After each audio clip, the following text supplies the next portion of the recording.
ये Jordan B Peterson की किताब बियॉन्ड ऑर्डर का संक्षिप्त सारांश है।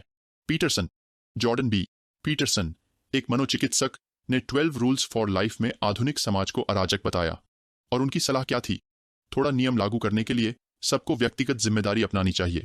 हालांकि पहले 12 नियमों ने सिर्फ आधी कहानी बताई। बियॉन्ड ऑर्डर में पीटरसन अराजकता और व्यवस्था के नुकसान से बचने के तरीके बताते हैं। तो वे क्या कहते हैं? नंबर 1, व्यक्ति की सफलता के लिए सामाजिक संस्थाएं जरूरी हैं। शुरुआती मनोवैज्ञानिकों ने ईड, ईगो और सुपरीगो को 3 छिपी हुई मानसिक शक्तियां माना। ये शक्तियां हमारी मूल प्रेरणाओं, आत्मबोध और उच्च सामाजिक कौल से जुड़ी हैं। सच्चाई ये है कि कोई भी सोचने वाला अकेले नहीं बढ़ता। सामाजिक प्राणी होने के नाते हमारी दुनिया की सामाजिक संरचनाएं हमारे मानसिक स्वास्थ्य को बनाए रखने में मदद करती हैं। बाहरी ताकतों पर ध्यान देकर हम पर्यावरण की जटिलता कम कर सकते हैं और उचित कार्रवाई तेजी से तय कर सकते हैं। जैसे जैसे आप बड़े होते हैं, आप नई क्षमताएं, जानकारी और अनुभव हासिल करते हैं जो दुनिया में रहना आसान बनाते हैं। आप यह भी सीखते हैं कि कब सामाजिक मानदंडों की आलोचना करनी है या उन्हें तोड़ना है जब वे अपर्याप्त हों। नंबर 2, उस व्यक्ति की कल्पना करें जो आप बनना चाहते हैं, फिर वैसा बनने की कोशिश करें। स्पष्ट दृष्टि और दृढ़ कार्रवाई से आप कुछ भी या कोई भी बन सकते हैं। अपने जीवन से आप कुछ नया रच सकते हैं, पर पहले आपको एक प्रेरणादायक दृष्टि की जरूरत है। ये किसी लक्ष्य तक पहुंचने, कला बनाने या कोई महत्वपूर्ण वैज्ञानिक समाधान देने की प्रेरणा हो सकती है। फिर आपको उन मानसिक बाधाओं का सामना करना होगा जो आपको पीछे खींचती हैं। ये आत्मनियंत्रण की कमी, असफलता का डर या किसी बुरी आदत की चाह हो सकती है। जब तक आप अपना लक्ष्य नहीं भूलते, आप इन शक्तियों पर काबू पाना सीख जाएंगे और अपनी कहानी के नायक बन जाएंगे। नंबर 3, छोटी समस्याओं को नजरअंदाज न करें अगर वे सुलझाई जा सकती हैं। याद रखें, छोटी परेशानियां अनदेखी करने पर बड़ी समस्याएं बन जाती हैं। हमें मामूली असुविधाओं को स्वीकार करना सीखना चाहिए अगर वे सुधारी जा सकती हैं। मनोचिकित्सक डॉ. पीटरसन के अनुसार हम कई बार अप्रिय भावनाओं को छिपाते हैं क्योंकि हम उन्हें संभालना नहीं जानते। इसका समाधान है समस्याओं से निपटने में अधिक सक्रिय होना। आपको बड़े संकट की प्रतीक्षा करने के बजाय समस्याओं को तुरंत सुलझाने की कोशिश करनी चाहिए। नंबर 4, जिम्मेदारी लेना मुश्किल हो सकता है, पर यह जीवन को अर्थपूर्ण बनाता है। पीटर पैन निस्संदेह सबसे प्रिय बालकथा पात्रों में से एक है। उसमें बचपन के सभी अच्छे गुण और वयस्कता की चुनौतियां दोनों मौजूद हैं। वास्तविक दुनिया में कोई वयस्क जो लापरवाह जीवन शैली अपनाता है वह अजीब और दुखद लगेगा, पर हुक बनना भी आदर्श नहीं है। इसलिए हमें जीवन से सर्वश्रेष्ठ पाने के लिए संतुलन बनाना होगा। जैसे जैसे हम बड़े होते हैं, हम अधिक जिम्मेदारियां लेते हैं। सच तो यह है कि जीवन तभी मूल्यवान होता है जब हम इस तरह की जिम्मेदारियों को स्वीकार करें। तो काम या समुदाय में ऐसे कर्तव्य और पद खोजें जिन्हें भरने की जरूरत है और उन्हें खुद भरने का प्रयास करें। नंबर 5, जिससे आप नफरत करते हैं उसे बर्दाश्त न करें। हम में से कई लोग नफरत की चीजों को सहते हैं बजाय अपनी बात कहने के। दुनिया अक्सर हमसे ऐसा व्यवहार मांगती है जिससे हम सहमत नहीं, और कभी कभी हम मजबूरी में अपने विवेक के खिलाफ जाते हैं। लेकिन समाज को ऐसे नैतिक ढांचे के आगे नहीं झुकना चाहिए जिससे हम नफरत करते हैं। तो हमें उन आदेशों का जवाब कैसे देना चाहिए जिन्हें हम पसंद नहीं करते? ऐसा करने का एक तरीका आदेश से असहमत होना है, और आपको परिणामों के लिए तैयार रहना चाहिए क्योंकि यह अराजकता पैदा कर सकता है। अगर फिट न होने के गंभीर सामाजिक परिणाम हों तो आप छोड़कर अपनी जिम्मेदारियों का ध्यान रख सकते हैं। शुरू में यह हार लग सकता है, पर इससे आप अपने जैसे मूल्यों वाले लोगों को खोज पाएंगे। अंतिम परिणाम बेहतर होगा। नंबर 6, सभी विचारधाराओं से सावधान रहें, खासकर सरल उत्तरों वाली। हमारी दुनिया कई विचारधाराओं से भरी है। ये सब वास्तविकता को सरल बनाकर समस्याओं को वर्ग, लिंगवाद जैसे अस्पष्ट कारणों पर डालती है। इन विचारधाराओं में विश्वास करने से अक्सर रेसेंटिमेंट नामक शत्रुतापूर्ण नाराजगी पैदा होती है।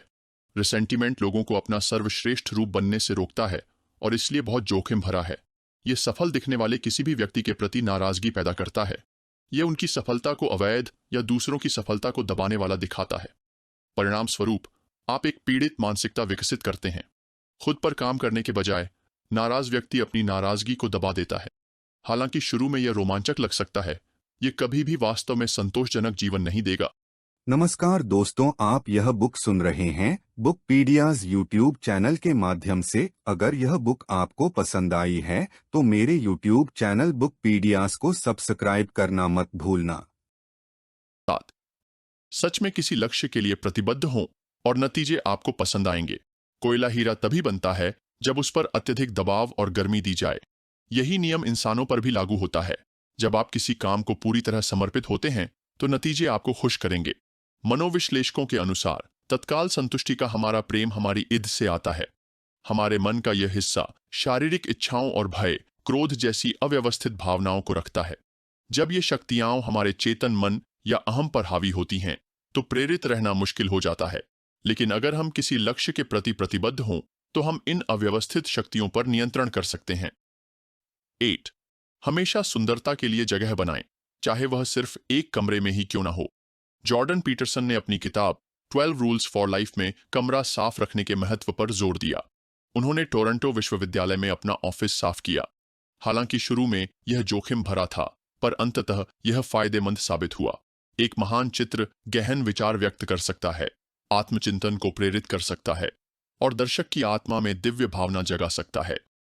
जब आप प्रेरक या आकर्षक कलाकृतियों से जुड़ते हैं तो आप दुनिया को नए नजरिए से देखेंगे। इसीलिए आपको हमेशा नए सौंदर्य रूपों की तलाश करनी चाहिए जिनसे आप खुद को घेर सकें। 9. किसी भी दर्दनाक यादों की जांच करें। कभी कभी रात को दर्दनाक फ्लैशबैक आते हैं, लगता है मस्तिष्क सता रहा है, पर ऐसा नहीं है। हम एक अच्छे कारण से चीजों को याद रखने की क्षमता विकसित करते हैं। वे हमें एक ही गलतियां दोहराने से बचाते हैं। अगर आप अपने पिछले अनुभवों की जांच करें तो आप उनसे सीख सकते हैं और मुश्किल को अवसर में बदल सकते हैं। उदाहरण के लिए, जब आप छोटे थे तब दुनिया की आपकी समझ बहुत सरल थी और आप इन चीजों को केवल बुनियादी तरीके से कर सकते थे। लेकिन जब आप वयस्क होकर कुछ घटनाओं को देखते हैं तो आपका नजरिया बदल जाता है। भयानक यादों से भागने की बजाय उनका सामना करें। आखिरकार आप उनसे सीख लेंगे जो भविष्य में काम आएगी। 10. अपने करीबी रिश्तों में मेहनत और योजना लगाएं। खुशहाल शादियां अचानक नहीं होती। पति पत्नी दोनों को प्यार भरा रिश्ता बनाए रखने के लिए काम करना चाहिए। रोमांटिक रिश्ते को बनाए रखने में मेहनत लगती है। खासकर इसमें लगातार समझौता और आत्मविश्वास बनाए रखना शामिल है। हर साथी को पहले अपनी जरूरतों और इच्छाओं पर ध्यान देना चाहिए, फिर उन्हें साझा करना चाहिए। निजी बातें साझा करने के लिए भरोसा चाहिए, जो छोटे छोटे समझौतों से धीरे धीरे बनता है। साथी के साथ निजी समय और शारीरिक निकटता तय करें, चाहे मीटिंग की तरह शेड्यूल करनी पड़े। हालांकि शुरू में यह औपचारिक लग सकता है, पर इससे जो प्यार और जुड़ाव पैदा होता है वो उतना ही सच्चा होता है। 11.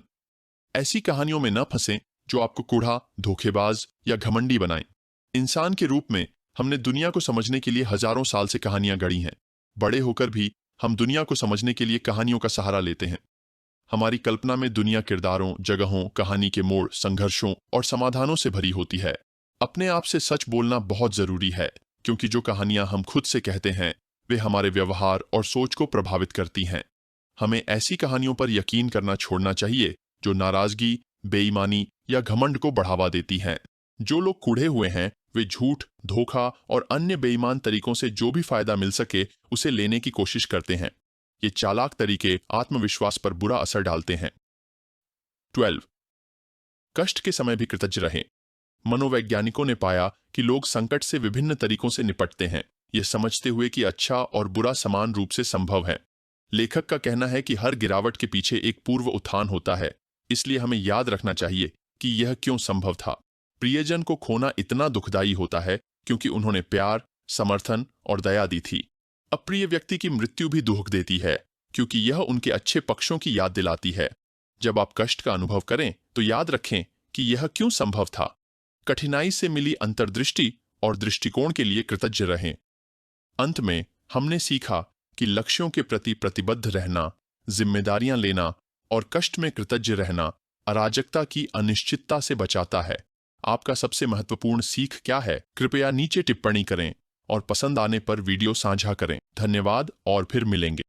नमस्कार दोस्तों, आप यह बुक सुन रहे हैं बुकपीडियाज यूट्यूब चैनल के माध्यम से। अगर यह बुक आपको पसंद आई है तो मेरे यूट्यूब चैनल बुकपीडियाज को सब्सक्राइब करना मत भूलना।